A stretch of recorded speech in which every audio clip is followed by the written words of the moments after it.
Chapter 3. War.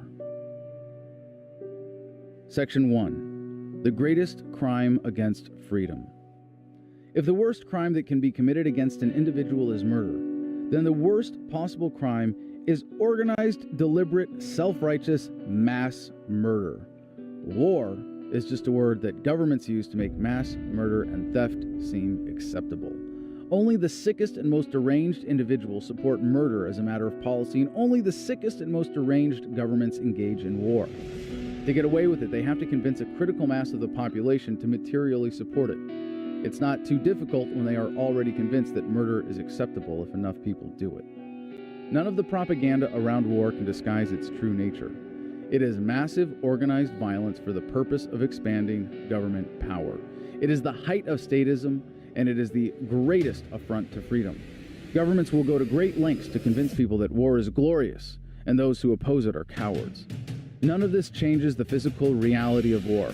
Mass destruction of human life.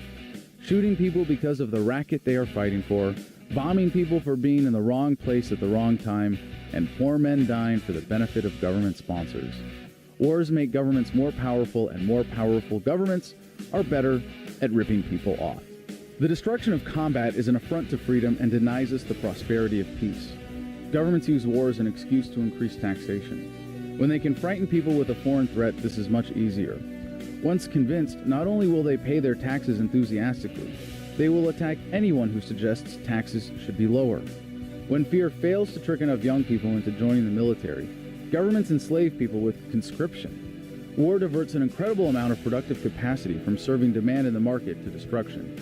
Immeasurable future labor is lost from the dead and wounded. To make a society support the crazy ideas behind war, governments need to instill an intense sense of collective identity, which is in itself an affront to freedom. The great tragedy of war is the deception behind it. Yes, it's quite tragic when someone is murdered, but it is far more tragic when mass murder is so clearly preventable. War is the height of statism and the greatest crime against freedom. It is only possible because individuals are willing to commit horrific acts when doing a government's bidding.